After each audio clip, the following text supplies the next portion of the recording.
A Universidade Federal Fluminense orgulhosamente apresenta OSN 60 anos, a nossa orquestra, com Raul de Oliveira.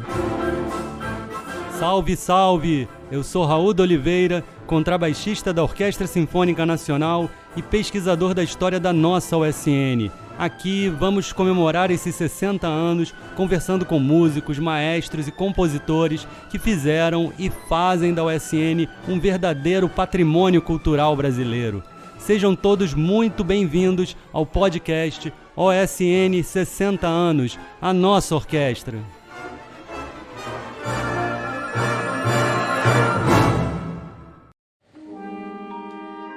Há exatos 36 anos, após um longo processo, a Sinfônica Nacional concretizava sua transferência para a Universidade Federal Fluminense com um concerto de estreia em 30 de setembro de 1985. Na primeira fila da plateia, o então reitor da UF, José Raimundo Martins Romeu, apaixonado por música, principal responsável pela chegada da USN na universidade e nosso magnífico convidado de hoje. Salve, professor Romeu! Seja muito bem-vindo ao nosso podcast. Olá, é um prazer falar com você. E eu lembro que quando a orquestra chegou, tinha um contrabaixista, que era o Raul Pena Firme. E é interessante que agora é o Raul que está comandando essa importantíssima visão sobre a Sinfônica Nacional. Eu acredito que seja a única orquestra federal do país, né? Sim, federal profissional do Brasil é a única, sim. Tem outras orquestras mistas com estudantes do curso de graduação. E o Raul Pena Firme é um grande personagem também da Sinfônica Nacional, um orador, né? Uma pessoa que era o porta-voz da orquestra. Isso. Professor, assim, essa entrevista é muito importante nessa série de podcasts, porque eu mesmo, ao longo das minhas pesquisas e do meu tempo de vivência de Sinfônica Nacional e UF, as informações sobre a chegada da USN na UF são sempre meio truncadas, assim, cada um fala uma coisa, as datas não coincidem. Eu tive muita dificuldade na minha pesquisa de mestrado, quando eu fui investigar esse período. Mas antes da gente entrar direto nesse assunto da chegada na UF, eu queria começar te perguntando como foi e quando foi o seu primeiro contato com a Sinfônica Nacional.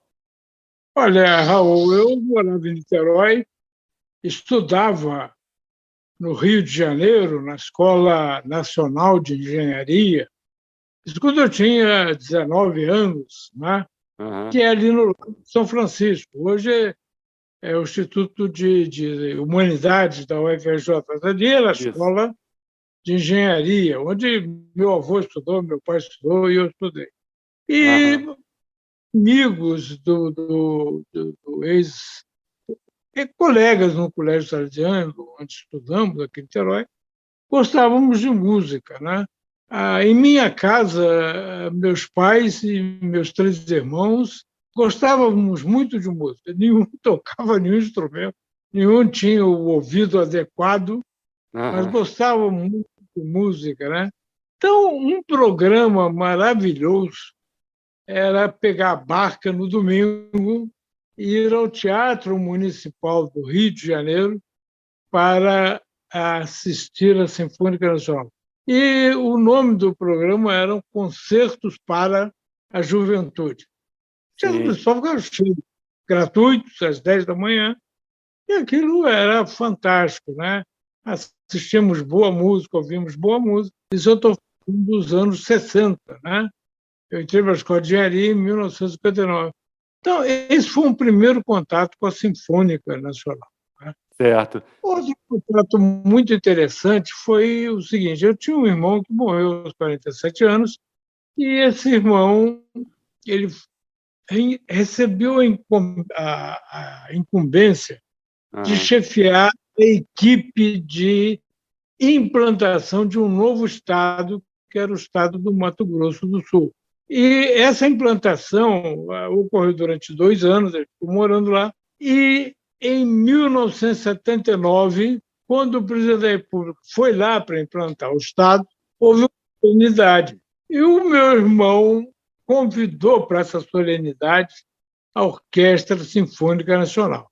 E eu lembro das palavras do meu irmão, que infelizmente faleceu com 47 anos, era brilhante, Dilon Martins Romeu. Mas eu lembro ele dizendo, para comemorar o nascimento de um Estado, não pode haver outro evento, outro acontecimento, que não o concerto de uma sinfônica. E por isso nós temos aqui hoje a Sinfônica Nacional. Então foi aí já um outro contato, né? Muito, muito interessante isso.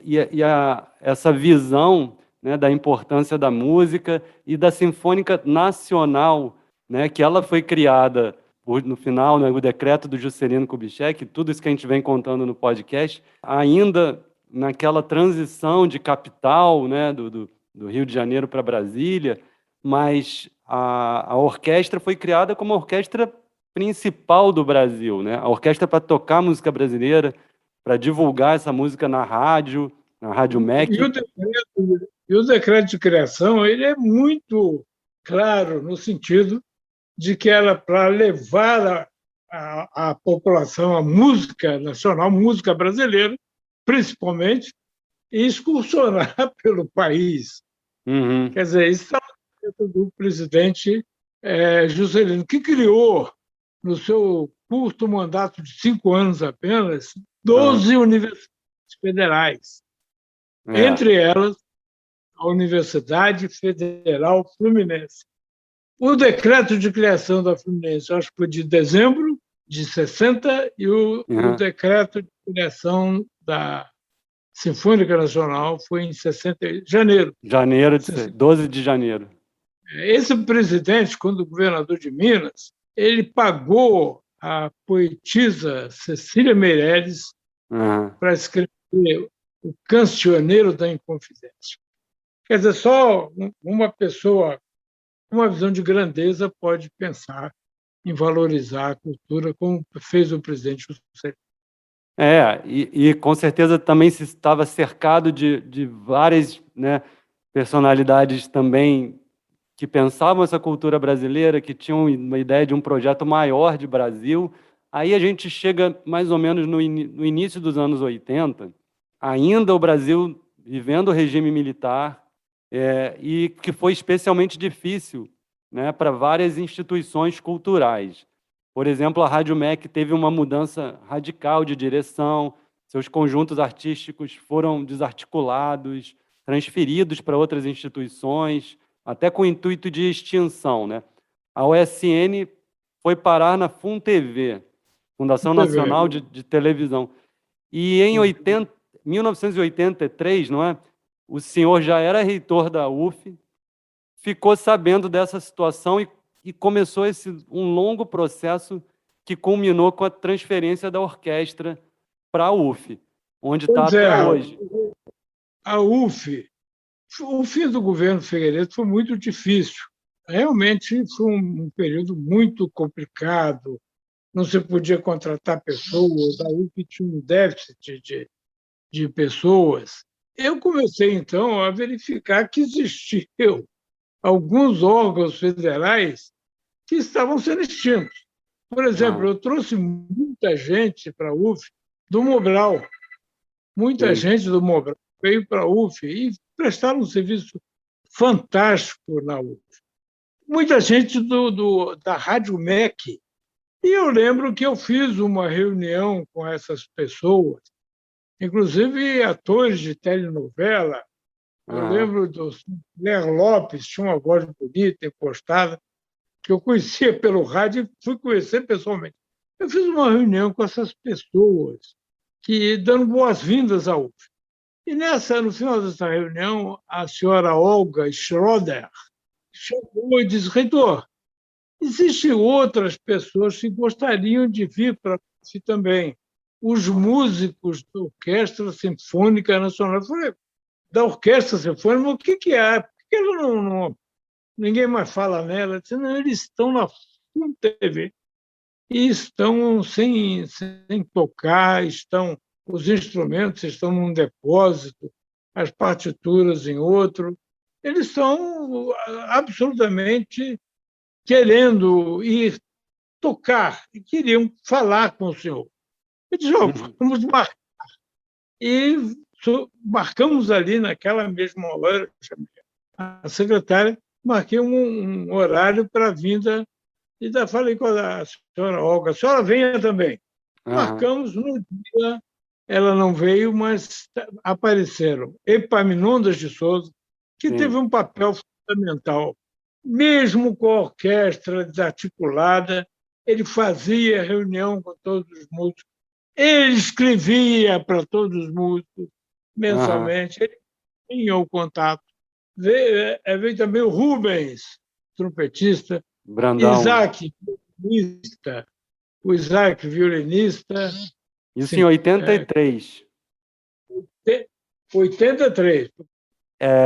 Que é interessante que a Olga Schroeter, que você falou, ela, soprano, ela é uma cantora e ela gravou em um dos discos da coleção de música na corte brasileira, o volume 3, que é na corte de Dom Pedro I, ela é a solista de uma obra de José Maurício Nunes Garcia.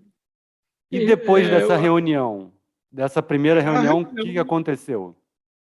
Na reunião eu falei da minha boa crítica sinfônica, que eu tinha muito gosto pela sinfônica, que ficaria muito feliz de trazer para a UF. E eles disseram, traga, reitor, vamos, queremos vir para a UF. E aí eu falei, bom, isso tem que ter desdobramentos. Nós vamos, primeiro, eu tenho que fazer contatos externos com o Ministério da Educação, que era o que detinha a orquestra, a orquestra estava no Ministério, e internos, para ver as repercussões internas dessa vinda. Né?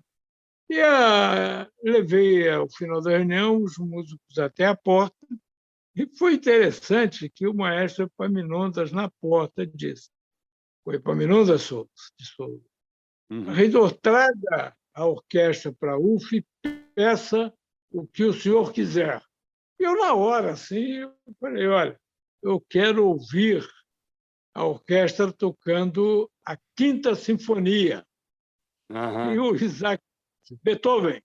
Eu disse, não, Tchaikovsky. Isso é que eu quero. E passou, e realmente comecei a fazer os contatos externos e internos. O primeiro contato externo foi com o presidente da FUNTV. Fui eu presidente da FUNTV porque a orquestra estava na FUNTV. E ele foi muito claro. Ele disse o seguinte, o objetivo da FUNTV é ser um centro de geração de tecnologia para a educação. Então, essa orquestra foi colocada na FUNTV, mas não temos nenhum projeto para ela e ela não está dentro dos nossos Estava parada ali, né? Estava encostada ali. Com partituras, com instrumentos, pessoas, músicos. Eu falei, bom, foi ótimo, já que vocês não querem, eu vou pedir ao Ministério que passe para a UF. Daí houve uma reunião no MEC em que estavam a ministra Esther Ferraz, o secretário-geral Mário Pasquale, que era um coronel, que tinha sido diretor e que tinha uma alma de educador. Ele ajudou muito nessa vinda da orquestra. Mário Pasquale, o diretor de do MEC, o diretor da FUNTV, que era também um coronel, e um assessor do diretor da FUNTV, e eu. Certo. E aí fomos lá e tal, a conversa daqui, conversa dali, as coisas meio paradas, não caminhavam, até que o diretor de pessoal do MEC falou o seguinte, eu guardei palavras textuais dele, aspas, ministro, essa orquestra nunca mais vai tocar. Eita, meu Deus. Como ela foi criada, através do decreto de um presidente da República, vai ficar muito desagradável, vai ter uma repercussão muito feia, muito ruim, se ela for extinta pelo decreto do atual presidente da República. Vai haver repercussão, vai haver protesto. Então, ministra, nós estamos esperando que ela se extingua naturalmente, Olha só. através da aposentadoria e da morte dos músicos. É uma absoluta falta de visão de qualquer coisa, né? Era um projeto, extinguir naturalmente. E como é que se extingue naturalmente?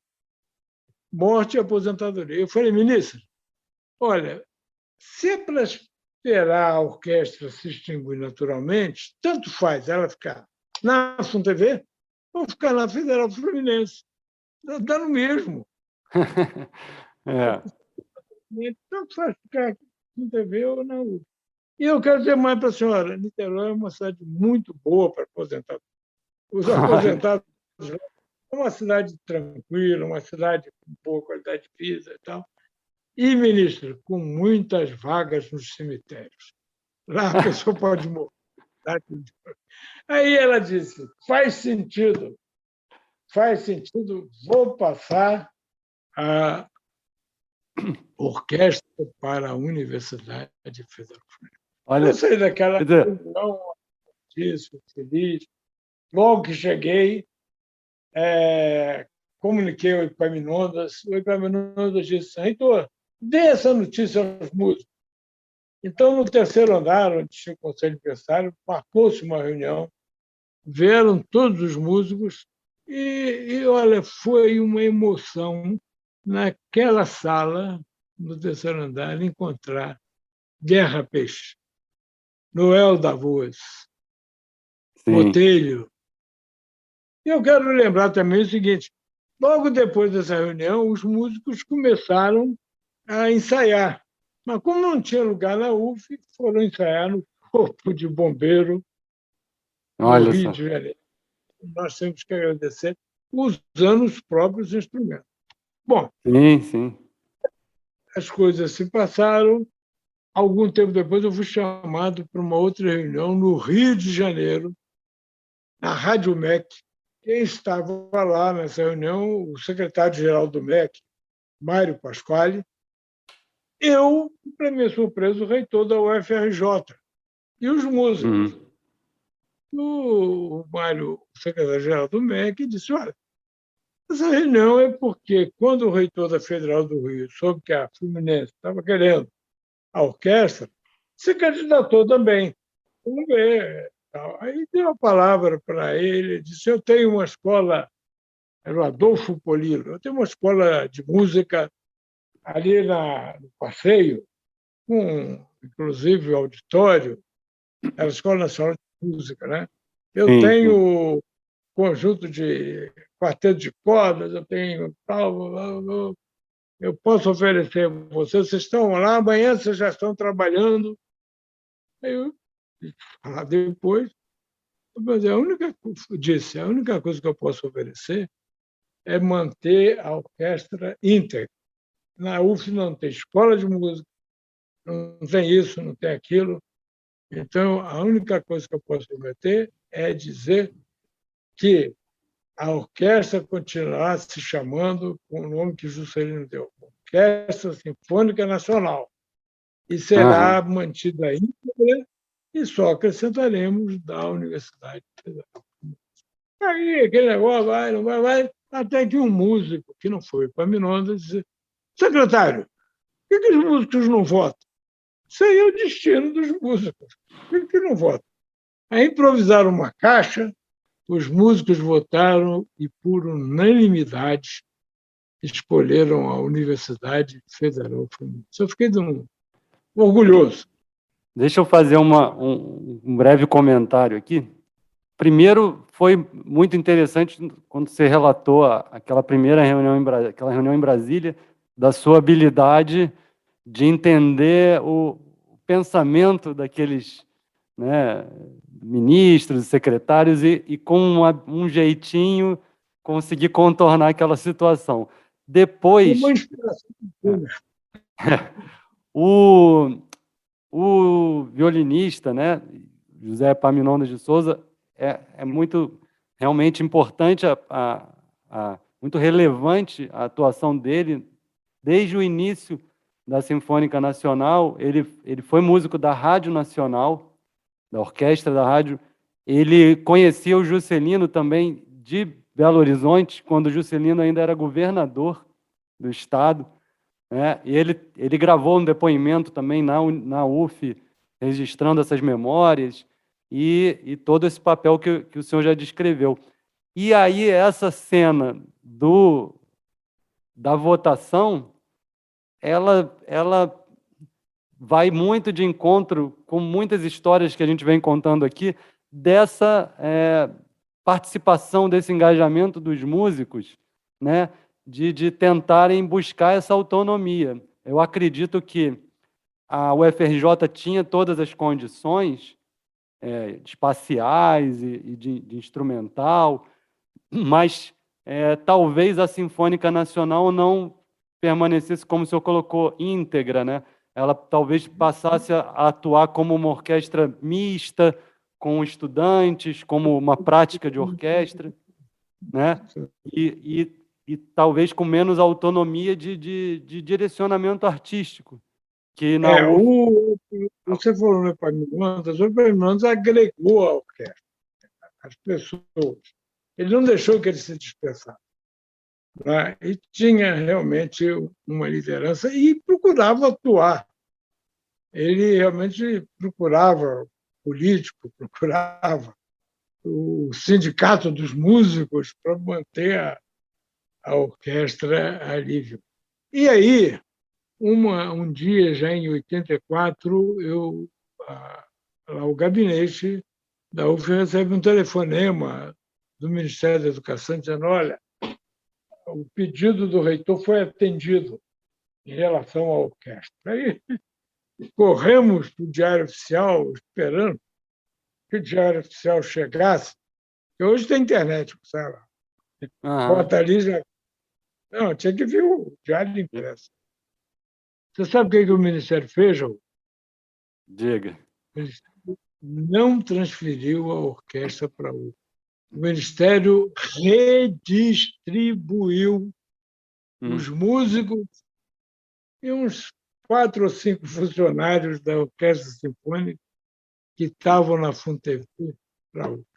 O que aconteceu? A UF, de repente, ficou com uma quantidade de músicos, mas sem os instrumentos e sem as partituras. Terminou o governo Figueiredo, nós ficamos com os músicos, e aí foi importante o papel de uma pessoa que se chamava Darcira Mota Monteiro, que era a diretora de pessoal da UF. Porque, veja bem, não é uma coisa assim, não, passa para a UF. Tem umas pessoas que contam umas histórias, aí veio. Não é assim. Tinha que ver caso por caso. Tinha uns que eram estatutários, músicos, outros eram recibados, outros eram tributários. Teve que ser um por um e todos eles foram enquadrados como funcionários da UF. Darcira Mota Monteiro e meu irmão Odilon Romeu, que era um jurista e que, junto com ela, se dedicou a isso, porque a orquestra, inclusive, estava no gabinete que era dele, e ele participou muito disso. Mudou o governo, aí vamos já novamente, convocamos lá sempre, em contato com o Epaminondas, vamos mexer com isso. E Tancredo Neves havia escolhido o ministro da Cultura, Aloísio Pimenta.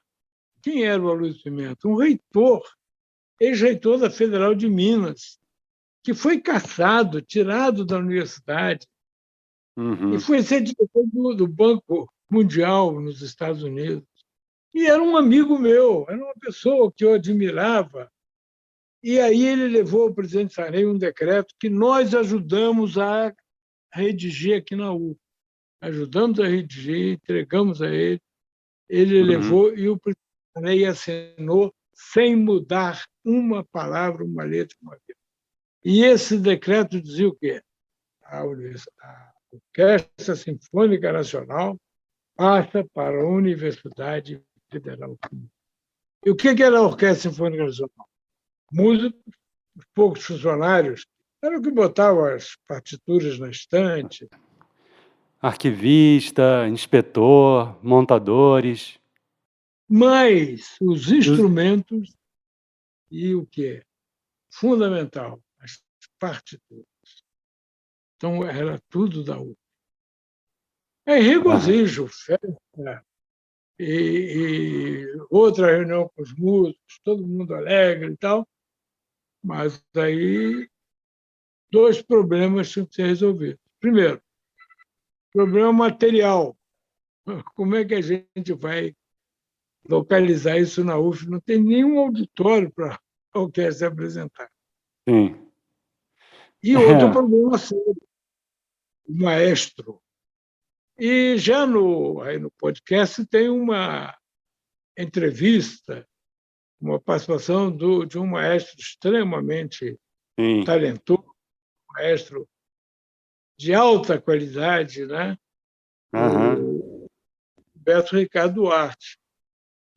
E com ele, no Departamento de Difusão Cultural, que depois eu transformei em Centro de Artes, no meu segundo mandato, Uhum. mas era o Departamento de Difusão Cultural, falar com ele, porque ele era o titular, era o regente do coral, mas ele foi muito correto, foi muito claro, disse: reitor, eu não gostaria de ser o titular dessa orquestra. Bom, ele foi muito correto, era um homem muito talentoso, e não seria bom nem para a orquestra, nem para ele, se eu insistisse.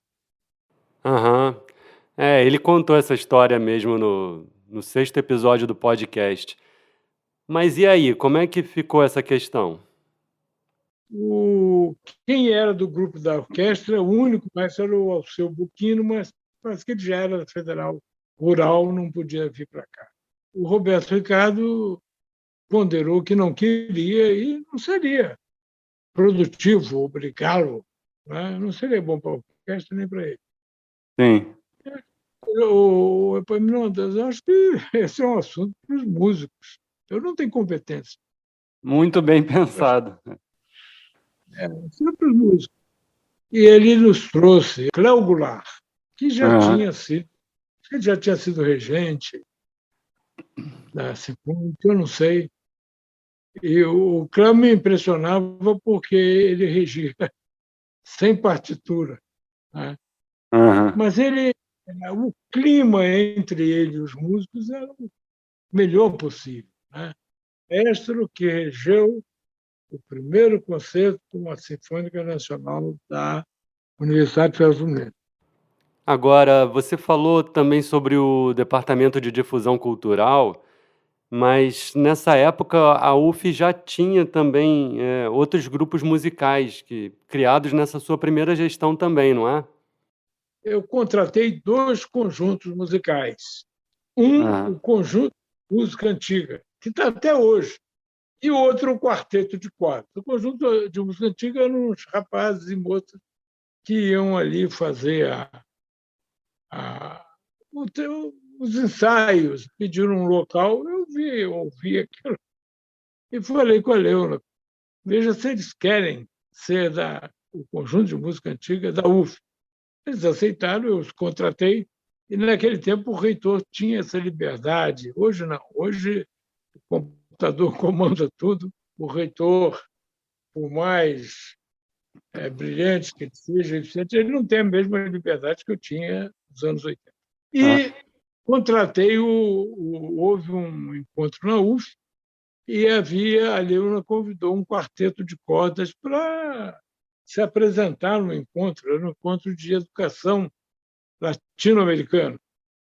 Depois da apresentação, eu fui lá cumprimentar o quarteto Bozizio. Sim. E aí o Bozizio me falou, reitor, mas é pena que talvez seja a nossa última apresentação, porque nós vamos ter que ganhar dinheiro, a gente vai ter que arranjar profissão para trabalhar. Não sei o quê.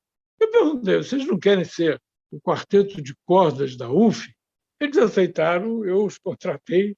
É importante saber também da dimensão desse tipo de iniciativa e de realização. São grupos, né, que estão até hoje na UF Até hoje. e se renovando, né? A gente acabou, antes da pandemia, de ter um concurso grande no Centro de Artes todo, e que o quarteto foi renovado, ele está completo, com excelentes instrumentistas, e o Música Antiga também, foi o primeiro concurso, porque, inclusive, os fundadores se aposentaram, né? O cronista do Globo, Arthur da Távola, eu tenho guardado, é uma crônica dele, ele fazia uma crônica no Globo Uhum. e falava que nenhuma universidade brasileira tinha o padrão da UF nas atividades culturais. Com certeza. A UF fez e faz muito pela cultura. Mas voltando a falar da USN, a gente estava falando sobre a estrutura, sobre espaço de ensaio, concerto, espaços para abrigar a orquestra. Como é que se resolveu isso? Bom, eu e meu irmão procuramos o prefeito de Niterói, chamado Valdenir de Bragança. Eu mostrei o decreto do presidente para ele e comecei a falar. Prefeito, o presidente passou a Orquestra Sinfônica Nacional para a UF, então ela tem que vir para Niterói. Ele não deixou que eu continuasse falando.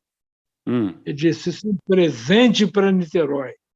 O que a prefeitura precisa fazer ou pode fazer para ajudar para que esse fato seja consumado? Veja bem, o que ele fez? Chamou um assessor e fez um ato colocando à disposição da Orquestra Sinfônica Nacional o Teatro Municipal de Niterói. Aquela joia, aquele teatro, onde tem espaço onde ficariam os instrumentos, as partituras nos seus arquivos, os músicos poderiam ensaiar e poderiam se apresentar. Isso já em 1985. E no dia 30 de setembro de 1985, foi o primeiro concerto com Orquestra Sinfônica Nacional da Universidade Federal Fluminense. Olha, você lembra qual era o repertório?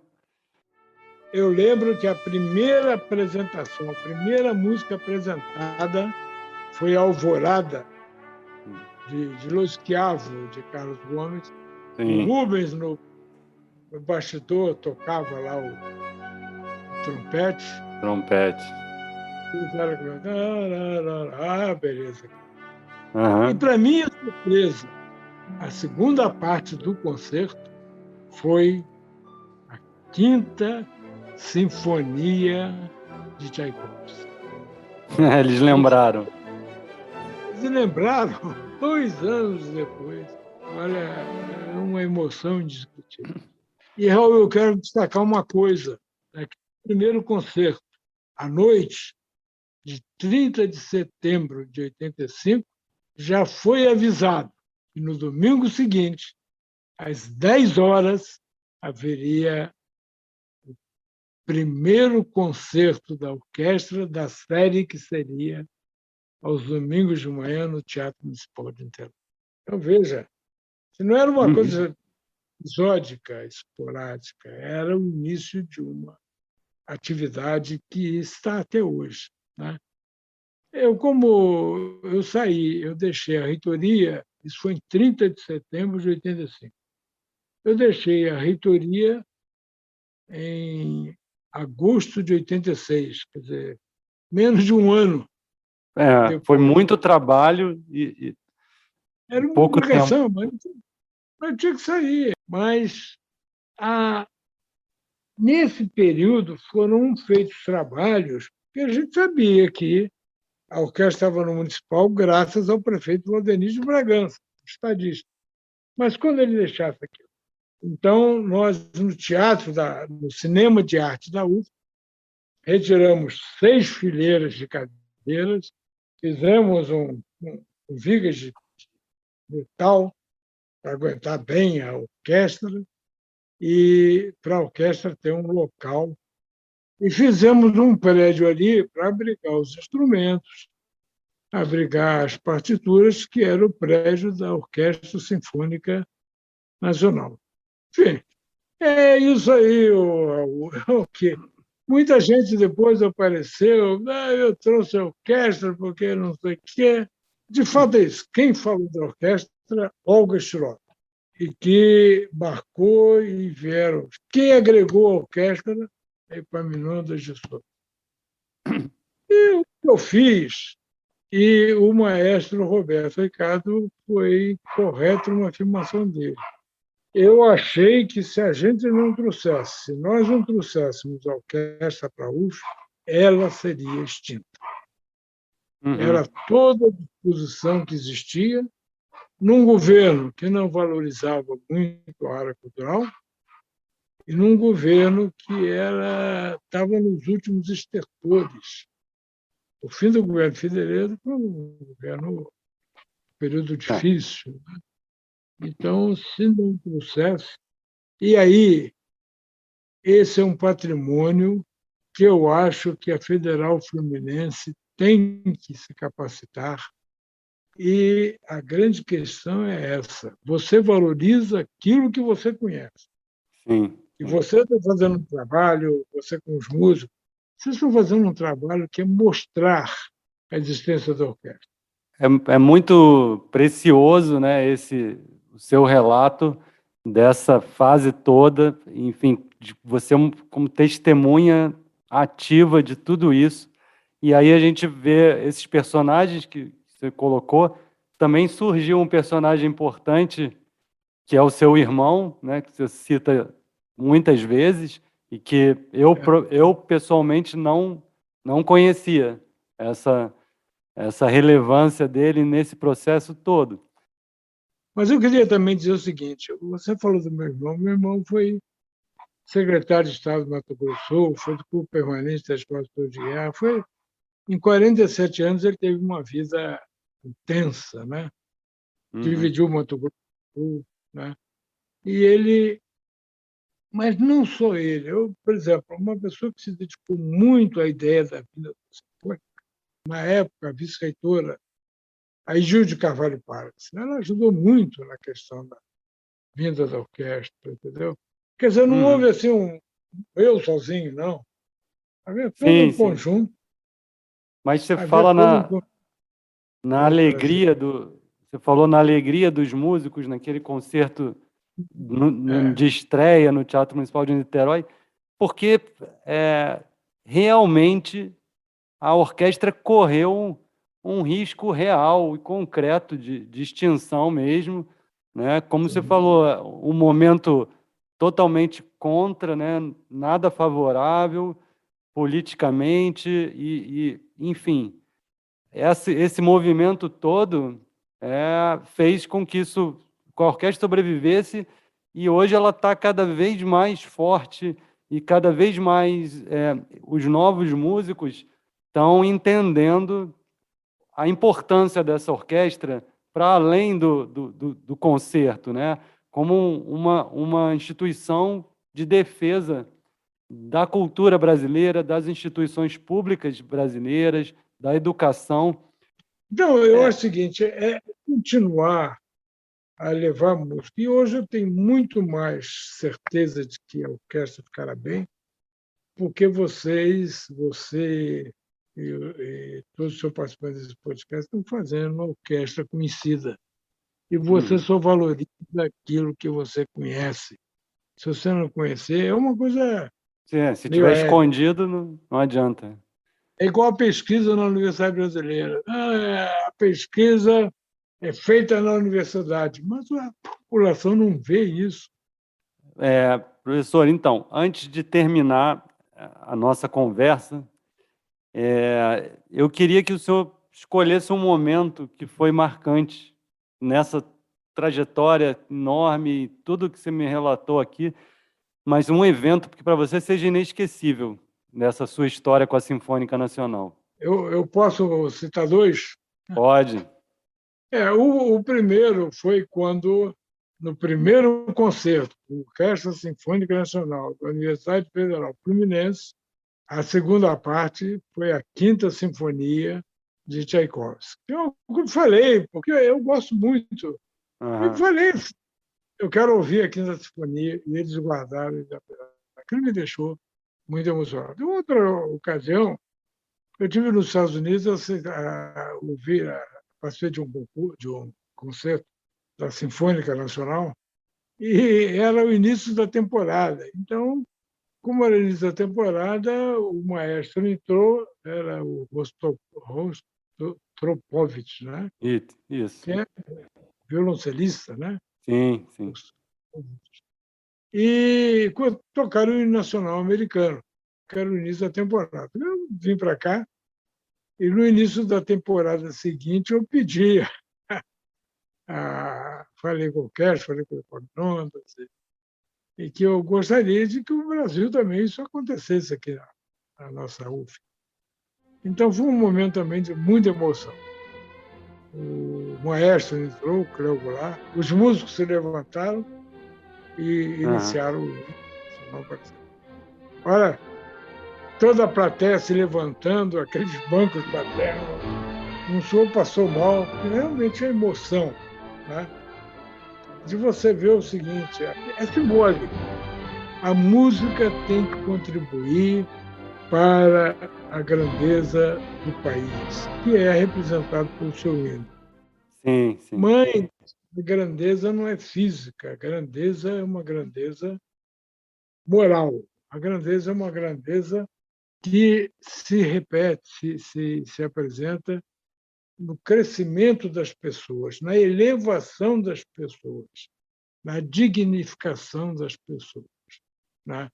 E que você não pode usar os símbolos nacionais como uso político ou qualquer coisa, mas para representar que nós temos um contingente de 200 milhões de pessoas que tem necessidade de saúde? Tem. Necessidade de educação? Tem. Mas tem necessidade também de conhecer o bonito, o belo. E entre as manifestações da beleza está a música, né? Quer dizer, a gente precisa elevar o povo brasileiro. Sim, sim. Concordo. Unificar cada brasileiro para que ele tenha acesso àquilo que é a grande missão do homem, que é buscar a felicidade. E, Raul, o importante é qualificar as pessoas para que cada um descubra por si mesmo o que para si mesmo é a felicidade. É bonito, professor. Que isso não seja depois. Eu procurei na minha vida sempre fazer. É trabalhar para fazer com que as pessoas se dignifiquem. E eu acho que a Federal Fluminense sempre teve um papel muito importante nisso tudo, um papel relevante na qualificação, não apenas formando doutores, mas fazendo com que a qualidade da vida das pessoas melhorasse, não materialmente apenas, mas, sobretudo, a qualidade de tal maneira que as pessoas possam ser felizes, né? E saber por que são felizes. Uhum.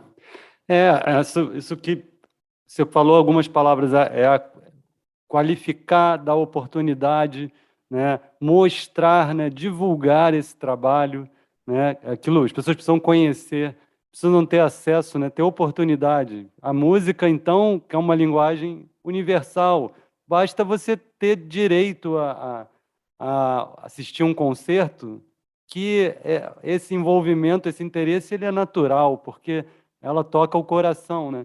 E a UF realmente tem essa peculiaridade de não tendo um curso de música, mas, ao mesmo tempo, ela tem todo esse espaço cultural né, com a Sinfônica Nacional, com o quarteto, música antiga, e aí tem o cinema, tem o teatro, tem a galeria de arte, que faz essa integração, né, com Niterói.